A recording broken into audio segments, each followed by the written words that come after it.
81 holes. Settle into whatever position you are going to sleep in tonight. There is nothing to arrange, and nothing to hold, and nothing here that you will need to remember by the end of it. If your eyes are still open, let them close whenever they want to.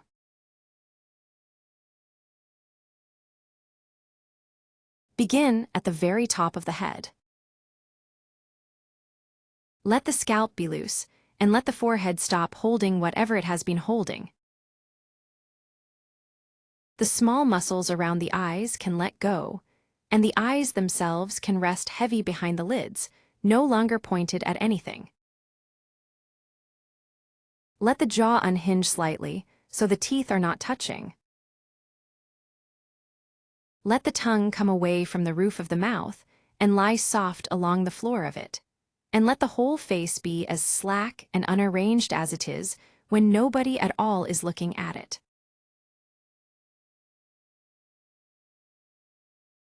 Let that softness spill down through the throat and the neck. Your neck has been carrying the head all day, and it can hand that weight over now to whatever is underneath you. Let the shoulders drop away from the ears, further than seems necessary, and then further than that again, past the point where it feels deliberate. Let the upper arms be heavy, and the elbows and the forearms. Let the hands lie open or curled, whichever they prefer, and let the fingers stop working entirely, all the way out to the very tips of them.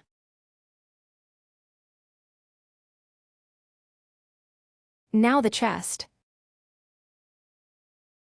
Let the breath be exactly as it is, without lengthening it or deepening it or counting it.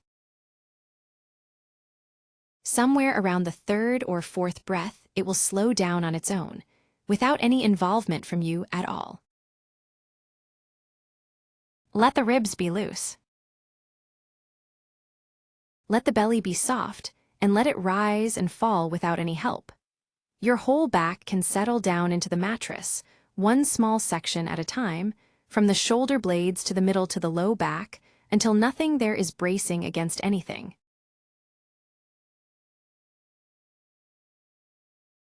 Let the hips go and the whole pelvis with them, and then let the weight of both legs sink down into the bed. Both thighs are heavy. Your knees are unlocked. Let the calves stop holding, and the ankles, and then the feet, all the way out through the arches and into the very ends of the toes. Let the feet be as heavy as anything else in the body, because they have earned it.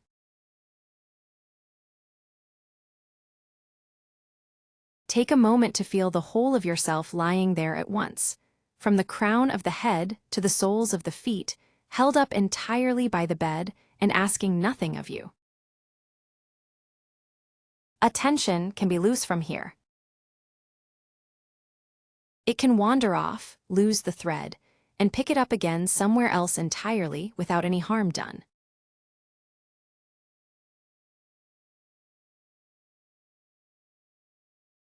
In a case in the National Archaeological Museum in Athens, there is a piece of corroded bronze about the size of a hand, and on it, running along a curved edge, is the broken quarter of a flat ring. Fine lines are graduated along it, and above two stretches of those lines are Greek letters spelling out a word, patchon, and the first two letters of a second word, pani. Patchon and pani are the names of Egyptian months, cut in Greek letters about 1 3/4 millimeters high. Underneath the ring, drilled into the plate it once sat in, is a row of small holes, each less than a millimeter across. 81 of them survive. How many there were in total is a question that has not been settled. That piece of bronze is a fragment of the Antikythera mechanism, and the ring sat in the machine's front face, seated just outside a scale of the zodiac cut permanently into the plate, the zodiac being the 12-part circle the sun appears to travel through in a year. What the machine was for, in outline, has been known for about 20 years. It gave the positions of the sun and moon, the phase of the moon, the shape of the coming year in the Greek civil calendar, whose months ran to 29 or 30 days, and whose years to 12 months or 13, the dates of the athletic festivals, and the months in which an eclipse of the sun or the moon was possible. Everything harder than that outline has been argued about, on and off, since 1902. A peg dropped through the ring into one of those holes is what held it in position. And if there was one hole for every day of the year the ring carried, then the number of holes says which calendar it was. 4 separate reanalyses of the surviving 81 have appeared since 2020. One of them from physicists who had spent their careers looking for gravitational waves. Not one of the 4 agrees with the calendar engraved on the ring's own face. Its ship, the one that carried it, was found by accident in April 1900. 2 sponge boats out of Simi were pushed by hard northeasterly winds into the Bay of Patmos, on the north end of Antikythera, a small island in the channel between Crete and the Peloponnese. One of the boats moved along to the next cape and put a diver down 25 meters out from the shore, in water far deeper than that. He was after seafood rather than sponges, because Easter was 5 days away and the fast that precedes it forbids meat but allows shellfish.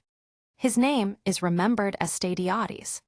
He brought up the arm of a bronze statue. Word of the find reached Athens by way of an optical telegraph that had been left on the island after the Cretan revolt of 1897. The ministry that received the telegram assumed the sender was drunk. A formal announcement came in November, when the Minister of Education, Spiridon Styes, was shown a bronze right arm, all but complete. Athenian newspapers ran the announcement on the front page under the headline, "Ancient Statues Under the Sea." A Navy troopship went out with the sponge boats within days, and the work continued for 10 months, finishing at the end of September 1901. Salvage raised something like 378 works of art and coins out of a freighter of perhaps 300 tons.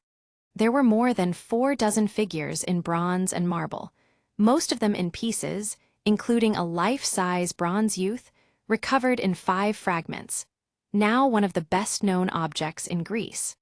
There were amphorae from Rhodes and Kos and Ephesos, the tall clay jars that carried wine and oil, along with the ordinary furniture of a rich household. Modern surveys put the site somewhere between 45 and 52 meters down, at the ragged edge of what a man in a canvas suit and a copper helmet could reach. Over the 10 months of salvage, 1 diver died of the bends. 2 more were left permanently paralyzed. Somewhere in the last weeks, in the summer of 1901, the divers brought up several lumps of bronze and rotted wood that nobody could make sense of, and those lumps went into the museum along with everything else that had been raised. They sat there for 8 months. In May 1900, 2 Spiridon Styes, who had lost his ministry the previous November, came to the museum to see how the finds were being processed, and in a box he saw a fragment of bronze with gear teeth in it. His cousin Valerio Styes was the museum's director, and most retellings since have credited the discovery to the director rather than to the minister. Within a month, several wrong answers had been produced. Since the object had come off a ship, everyone assumed it was ship's equipment. One early guess was a compass, dropped almost at once. Very little could actually be read. Whatever inscription was visible existed only as a mirror image, pressed into hardened sea accretion by a bronze plate that had itself dissolved away, and only the leftmost letters of each line survived. They gave a phrase meaning the sun's ray, part of a word for a pointer, and 3 letters that might begin the name Aphrodite, the Greek name of the planet Venus. From that, a coin scholar and a naval officer built a theory that the machine was a kind of astrolabe, a flat-hand instrument of engraved discs used for finding how high a star or the sun stood, with something added for taking those measurements. A naval historian built a rival theory that it was a marine odometer counting the turns of a paddle wheel. By 1910, the officer of the astrolabe pair was arguing that whatever the object was, it used gearwork to do the calculations that on an ordinary astrolabe are done by hand. Albert Rehm never published a word about the machine. He was an epigrapher, a scholar who reads ancient inscriptions, and he passed through Athens 2 or 3 times in 1905 and 1906 on his way between Munich and German excavations in Asia Minor, looking at the fragments after a chemist had finally cleaned some of them. In about a dozen manuscript pages written up in late 1905, part of a book on ancient meteorology that never appeared, he set down what he called his planetarium, a device that took a single turning input and drove the sun, the moon, and the planets around a common center at their several different rates. He was also the first to say plainly that the machine was cargo rather than ship's equipment. This delicate and complicated mechanical work of art, he wrote, was not intended to be handled by mariners, but was one of those articles of commerce with which a culturally superior Greece impressed its Roman masters. Rehm also picked 3 numbers out of the inscriptions. 19 is the number of solar years, after which the phases of the moon fall back on the same calendar dates, 235 lunar months later, so that a calendar of months and a calendar of seasons can be locked together. 76 years is a refinement of it, 4 of those 19-year cycles less a single day. 223 is the number of lunar months in the Babylonian cycle called the Saros, after which a whole pattern of eclipses repeats. He was the first to suggest that the machine used gears mounted on gears, and the first to propose that all 5 known planets were shown in a system of rings on the front. A sketch from 1906 shows a 2-dial arrangement he himself called a cooking stove, and he went back to it later, crossed the lunar dial out and wrote beside it, "Will not work." A friend described the substance of the manuscript in a lecture at the German Archaeological Institute in Athens in December 1906. And the notebooks are still in Munich, where the reconstruction published in 2021 goes back to them for its ring display. After 1910, the subject went quiet for 15 years. Then a different Greek naval officer built a physical working model of the mechanism as a navigational instrument, fusing the planetarium idea with the astrolabe idea, and published his first account of it inside an encyclopedia article about the voyages of St. Paul. Derek de Solla Price, a historian of science, became interested around 1951 and got his hands on the fragments in Athens in 1958. His article the following year, in Scientific American, worked out the original spatial relationship of the 3 main fragments and established that the device had 2 faces: a front with a single large dial showing the sun through the zodiac against a calendar date, and a back with an upper and a lower dial, each carrying a small subsidiary dial inside it. Every reconstruction since has been an attempt to fill in that framework, which he left with the back dials unexplained. In the early 1970s, Price got permission for something more invasive. Working through the Greek Atomic Energy Commission, a radiographer named Charalampos Karakalos made film X-radiographs of the fragments, and he and his wife counted teeth on the gears they could see. This was slow, ambiguous work, because the fragments are flat sandwiches of corroded bronze in which a dozen wheels lie in layers a millimeter or 2 apart, and a single radiograph flattens all of those layers into one image. Counts came out as ranges rather than numbers. Then Price adapted them to fit the model he had in mind. Later work has documented the adjustment wheel by wheel. On the largest wheel in the machine, the one turned once a year by the hand crank and driving everything else, Karakalos could only bracket the count within a few teeth, so Price wrote a number in the middle of the bracket. Later work settled on 223, a count that turns up again on a wheel deeper inside the machine, where it does real work. On the year wheel, it does none.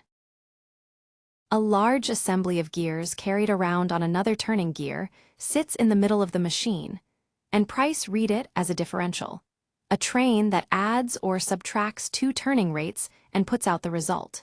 He called it the most spectacular part of his reconstruction. A differential needs three connections, two rates going in and one coming out, and only one input to that assembly can be traced anywhere in the fragments. Its central shaft was stationary.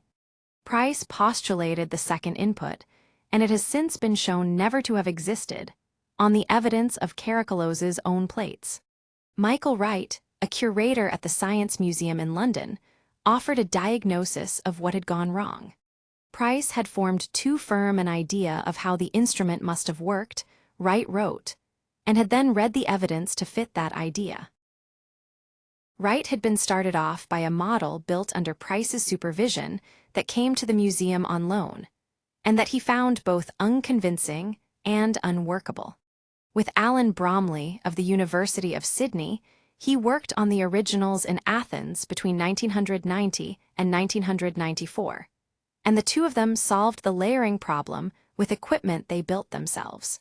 Attached to the museum's ordinary X-ray set, it let them take radiographs in which one chosen plane came out sharp while everything above and below it blurred, and then shift that plane by a fraction of a millimeter and take another. Set after set, they built up sequences of images from which the depth of each wheel in the stack could be recovered, nearly 700 plates in all. Bromley took the material to Sydney to digitize it, but his illness was terminal and the digitizing was never done. At the end of 2000, Wright retrieved what remained of it. Bromley died in 2002, and until 2003, Wright analyzed the plates by holding a magnifier up to them one at a time. His governing rule, set down as a way of avoiding the same self-deception, was to ignore everything that had ever been written about the instrument and attend only to the fragments. Rehm had taken the 5 turns of a spiral on the upper back dial for the 5 planets. Wright showed that the spiral carries the 19-year calendar instead. There is a moon phase display in one of the smaller fragments.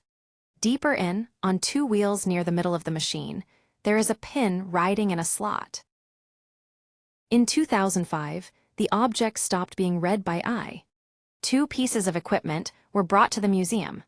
One was a dome of controlled lights and a camera, using a Hewlett-Packard technique that captures how each point on a surface reflects light from many directions, so that the surface can be relit afterwards from any angle wanted. Alongside it came an 8-ton machine called the Blade Runner, built by a British company to inspect aircraft turbine blades. It did by computer what Wright and Bromley had done by hand, taking thousands of X-ray views from as many angles and reassembling them into a stack of thin slices, so that layers lying on top of each other can be looked at one at a time. It went to Greece by lorry, and lifting it off the trailer took a crane. The largest fragment soaks up an ordinary X-ray beam almost entirely, by a factor of 1 with 70 knots after it. So the company had built a new source that doubled the usual accelerating voltage by holding the filament at one potential and the target at the opposite one, and it resolved detail down to a 20th of a millimeter. In a little over 2 weeks, they collected more than 600 gigabytes, and toward the end, they were buying the largest hard disks available from a local computer shop every day. Price's transcription, published in 1974, contained 923 legible characters. By the time the full critical edition of the inscriptions appeared in 2016, somewhere near 3,400 could be read, out of an estimated 15,000 to 20,000 that were there originally. About 30 gears survive. Between them, they drove a calendar on the front, along with the sun and the moon. Engraved on the plates above and below the dial was a list of the dates on which particular stars rose and set. On the back, the machine carried cycles. The upper back dial is a spiral of 5 turns divided into 235 cells, one for each lunar month in 19 years, 47 months to a turn. lunar months run to 29 days or 30, and the spiral counts them all as 30, so 22 dates are inscribed just inside it, marking days to be struck out. Calendars regulated in exactly this way are described by a source of the 1st century BC, and had generally been dismissed as implausible until the spiral was read. Every Greek city kept its own calendar with its own month names, so the names on a calendar say where a machine was meant to be used. Each of the 235 cells is inscribed with a month name, and none of the 12 recurring names is Athenian. They belong to the Corinthian family of calendars, attested mainly in Corinth's colonies in northwestern Greece, and the sequence runs from Phoinikeos at the start of the year through to Apileos at the end. Inside the spiral sits a small 4-quadrant dial for the athletic festivals, and its hand is the only one on the machine that runs counterclockwise. Year 1 carries the Isthmian Games and the Olympics, Year 2 the Nemeans and the Na held at Dodona, Year 3 the Isthmians and the Pythian Games at Delphi, Year 4 the Nemeans and an entry that nobody could read until 2017, when it was deciphered as the Halia of Rhodes, a small local festival.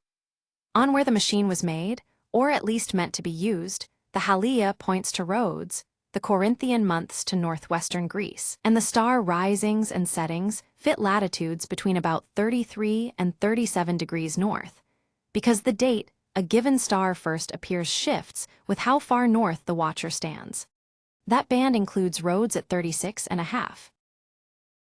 The lower back dial is a spiral of 4 turns and 223 cells, 1 per month of the Saros, the eclipse cycle, and in about a fifth of those cells there is a small block of letters. A sigma stands for Selene, the moon, and marks a month in which an eclipse of the moon is possible. An eta stands for Helios and marks a possible solar one. After that comes a numeral giving the hour on a 12-hour scale. 2 further signs mark eclipses that would fall out of sight, 1 for a lunar eclipse in daylight, 1 for a solar eclipse at night. Just inside that spiral sits the smallest dial on the machine, divided into 3 sectors marked blank, 8 and 16. A Saros is not a whole number of days. It runs to about 6,585 and a third. So an eclipse that repeats after 1 Saros arrives 8 hours later in the day and about a third of the way around the world. And after 3 Saros cycles, the fractions of a day come out even again. Those 3 sectors give the hours that have to be added to the predicted time in the first, second, and third cycle, respectively. 4 wheels with 50 teeth each sit at the center of the machine. 2 of them, mounted with their axes offset by a little over a millimeter, carry a pin on one and a slot on the other, so that as the first turns, the second is dragged around at a rate that swings slightly faster and slightly slower through each revolution. That reproduces the fact that the moon moves faster in some parts of its orbit than in others, the behavior of an ellipse, described in antiquity as a circle carried around on another circle. 2 different periods are in play. One is the time the moon takes to go all the way round the stars, and the other is the slightly longer time it takes to come back to the near point of its own orbit, because that orbit slowly turns in space. A pin and slot on fixed axles would beat out the first of those 2, and the first is the wrong one. So the assembly carrying the pin and slot is itself mounted on a moving wheel. That wheel has 223 teeth and turns at the rate at which the long axis of the moon's orbit revolves, about once every 9 years, and relative to that moving platform the pin and slot beats out the longer period exactly. 5 layers of gears are packed into about 7 millimeters of depth to do it. 2 of the researchers who reconstructed it wrote that this is by no means the obvious way to build the model, and that it is difficult to understand how so economical a design was ever conceived. Nothing comparable appears again until an Italian astronomical clock of the mid-14th century, about 1,500 years later, and that machine also generates its irregularities with pins and slotted followers. Dating the mechanism has been an argument for a century. Its ship went down within a few years after 70 BC, probably around 60, so the archaeology fixes only the latest possible date. Carved letter shapes shift from one generation to the next, and that is one way to date an inscription. Letter forms on the plates have been called 1st century BC by one scholar, late 3rd century BC by another, and everything in between by the rest, and Alexander Jones, who edited the inscriptions, takes them to establish a window running from the late 3rd century BC to the wreck itself, and holds that it cannot be narrowed further. Only the eclipse dial supplies a datable sequence. Two efforts using conflicting methods, published within months of each other in 2014, asked which real run of eclipses the surviving letter blocks correspond to and when that run starts, and both landed on the same answer: the full moon of the 12th of May in the year 205 BC. One of them tested every possible starting date over 2.5 centuries and found 8 that fit the pattern of eclipse months, and then only one that also fit the times of day written into the blocks. A further study in 2020 confirmed it and added a second 0 point for the calendar dials at a new moon that August, a date that happens to open a year 1 of the festival cycle. That result is often reported as the date of the machine. One of the scholars who confirmed that starting point has argued at length that it is not. A 0 point, a computing device, is set from need not be anywhere near the present, and putting it in the remote past costs the user only extra turns of the handle to reach the present day. One motive he suggests is that a long run of history lets the owner demonstrate eclipses people have heard of. So the eclipse series begins in 205 BC, and the machine itself may have been built any time in the following century and a half.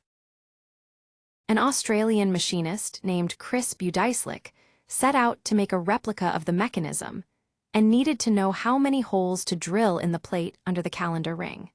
The ring he was copying is a separate flat band of bronze, and it lifts out and drops back one position over the peg. A calendar of 365 days runs slow against the seasons by 1/4 of a day a year. So every 4 years the ring is shifted back by 1 day, and the pointer goes on reading correctly.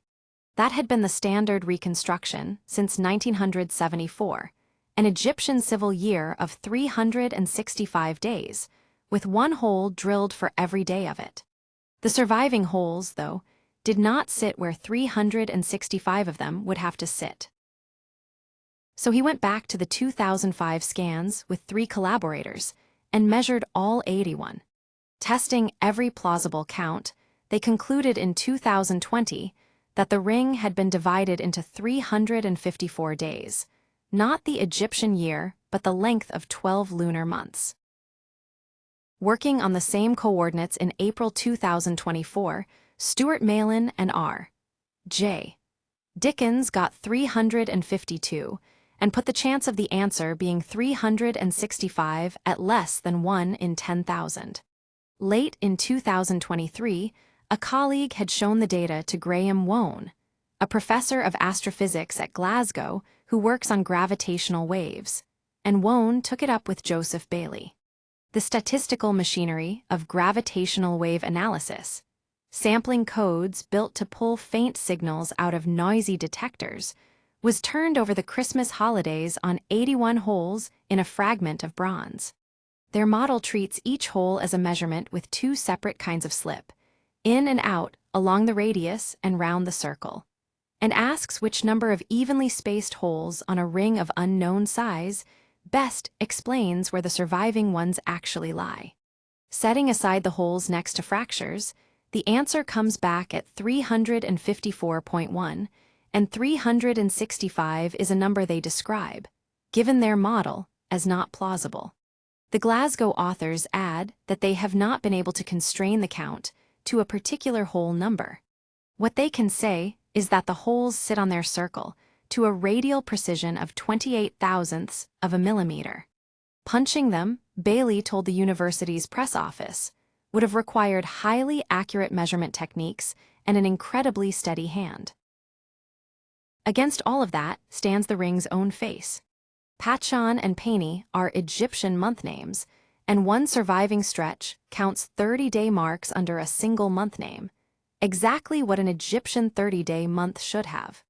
Below the face, the holes give a lunar count.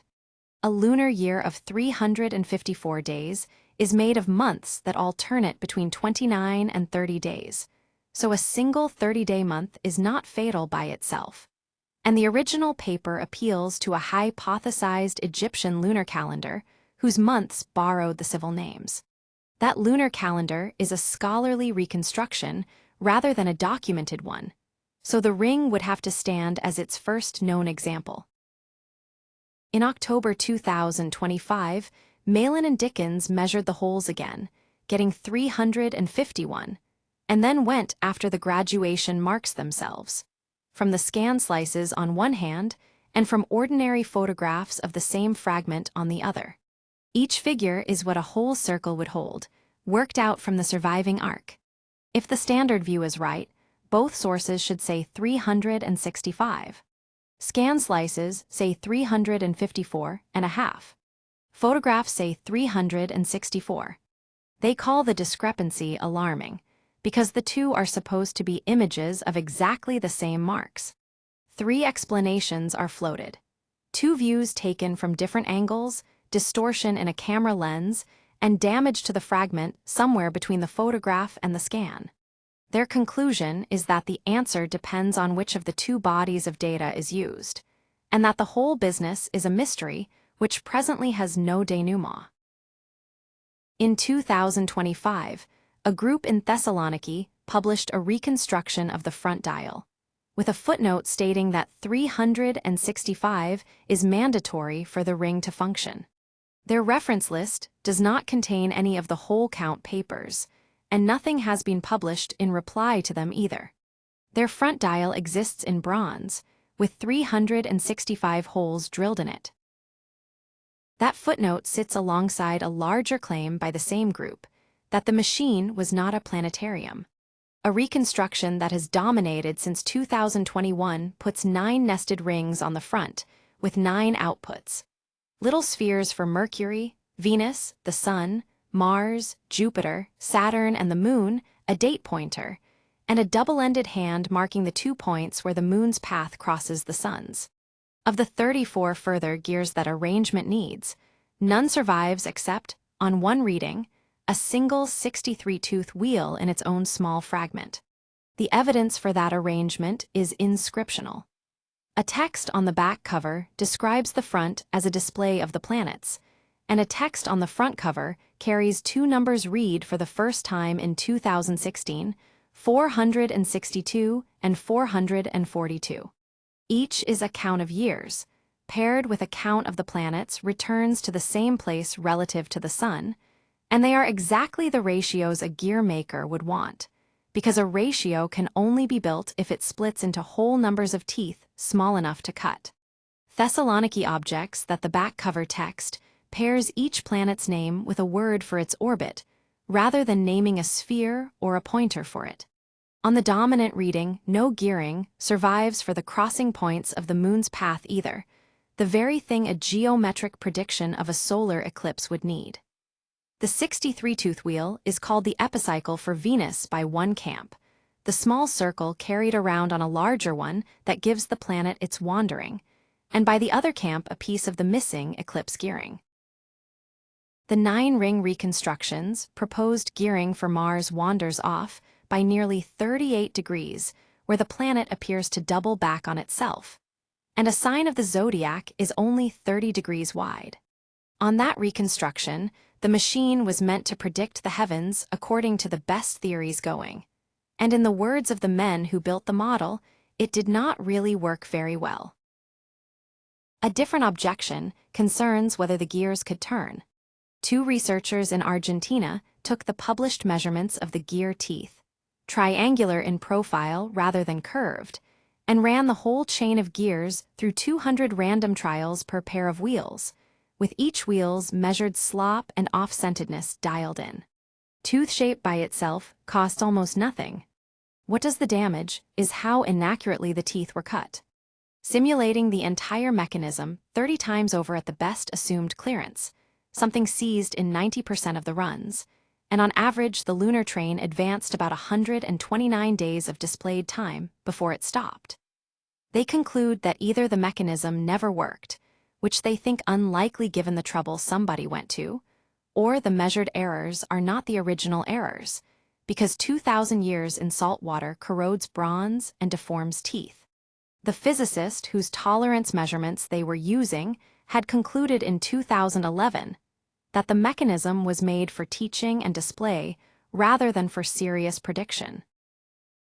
If the ring carried 354 divisions, then the front of the machine kept a lunar year, and the pointer that swept it was telling a Greek user which lunar month it was, in a calendar with Egyptian names.